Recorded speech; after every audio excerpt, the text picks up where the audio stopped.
All right, welcome back. Listen, if I look excited, it's because I have some exciting news. I'm about 90% confirmed that a friendly local gaming store is going to sponsor this series. And what that means for us is that when a new game comes out in the market that maybe I don't already have in my collection and would suit the format of this video series, that game store is going to donate the game so we can play it, which is going to relieve a bit of a financial burden for me. Because some of these games, as you know, can be kind of expensive, and I want to be able to try out as many different ones as possible, even ones that I may not currently own. So that's really great. We're going to have that confirmed hopefully when we finish this game and we're ready to launch the new channel on Watch It Played. Also, we've had 3 executive producers come on already. Executive producers are just what I'm calling people who have been able to donate financially through PayPal. I have a Watch It Played at live.com account that you can donate to. And we're just going to use those funds to help change the quality of the video style here. For one, I'm going to be replacing this chair. I don't know if you've noticed, but it's very squeaky. And so we're going to get some better chairs. We're going to change the playing surface a little bit. In fact, when we launch the Watch It Played video series, I'm hoping that the layout and look of the video is going to be dramatically different. So some of those donations are going to be used to help with that. Thank you very much. And also, we've had a lot of people who've been subscribing and liking the videos and chatting on them and asking questions back and forth, which has been really great. I really appreciate that. I mean, I know that most of you, probably if you're watching videos on YouTube, you probably watch a lot of different videos and you can't possibly post and comment on all of them. So I really appreciate that you're taking the time to do it right here on this video series. As you can imagine, that's helped motivate the local gaming store who's going to sponsor us, because they're seeing, hey, these videos are getting watched, people are appreciating it, and people are commenting in the videos that because they're watching this, it's encouraging them to go out and buy the games because they've had a chance to see if it's the right fit for them and their gaming group. So I'm really pumped about that, and I really, really appreciate that you guys have been so eager to get involved in that way. So, okay, so we'll get past this touchy-feely moment. Let's start the game. All right, it's the investigators' turn. They're just barely hanging in there against these waves of cultists. And that's one of the things that I've noticed about this game. If you've been following along, you've probably noticed it as well. We've reached a point where this game, which typically has quite a strong narrative and thematic feel to it, is now becoming more tactical. It's a little less about story and a little more about rolling the dice and trying to battle and fight our way out of this. Well, the investigators are trying to battle their way out. I'm trying to launch my evil plan.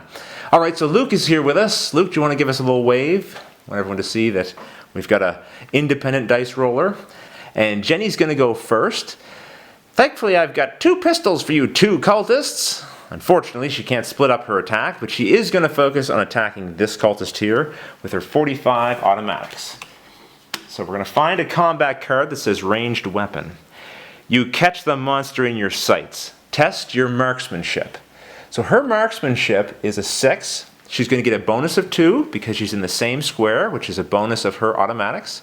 So she has to get an 8 or less. 2. She got a 2. That is a pass. The shot punctures its lung. Deal weapon damage plus 2. Well, you won't be surprised to learn now that this cultist, who already has a damage of 3, was easily eliminated by that attack. All right, it's Gloria's turn, and I'm having a little bit of trouble sorting out what to do here. I'll explain to you what the player wants to do.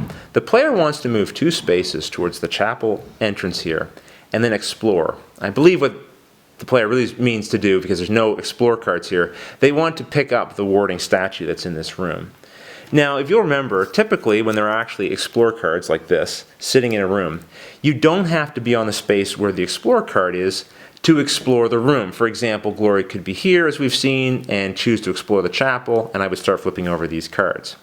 I think thematically that's meant to represent that the things that she's finding in this room aren't necessarily in this space. They could be hidden behind this curtain here, maybe under a pew here, maybe stuffed in the candle there. Who knows, right? So although the card is placed in the room, it isn't specifically in this space.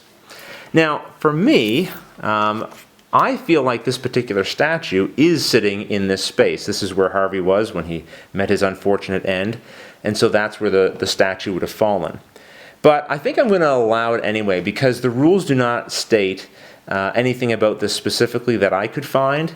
And thematically, again, this could be explained that Harvey, on his in his dying breath, took the warding statue and threw it across the room. Who's to say it actually landed on this space? Maybe it fell out of his hands and rolled across the floor. So I'm going to allow the player to do what I think it is they're trying to do. I'd be interested in your feedback on what you think about that, or if maybe you found a rule that I missed about how this should play out. So in order for Gloria to move, she's going to have to evade this cultist. And so she's going to need to test her dexterity, which is going to require a roll of 2 or less. So Luke, if you could roll the dice and give us a number. We've got an 8. So the cultist does a damage of 1. So Gloria now has 4 health. So because of this damage, Gloria's health has been reduced to 4. And so I'm going to play a trauma card. This is a trauma card called Back Injury, and you'll remember trauma cards are cards you can play when the investigators suffer either physical or mental wounds. In this case, the card requires that the investigator have a health of 4 or less, which she now has. Here's what the card flavor says. We'll ration and only bring what we need. Pack light, or we'll never make it. If you ever have more than 1 equipment card and 1 weapon card, you must drop the excess. Gloria wants to move here, which she's now able to do. Despite the fact that she didn't evade the cultist, she's still able to move. It just means she got hurt on the way as she exited that space. And she wanted to explore in the room, which she can do. She's going to take this.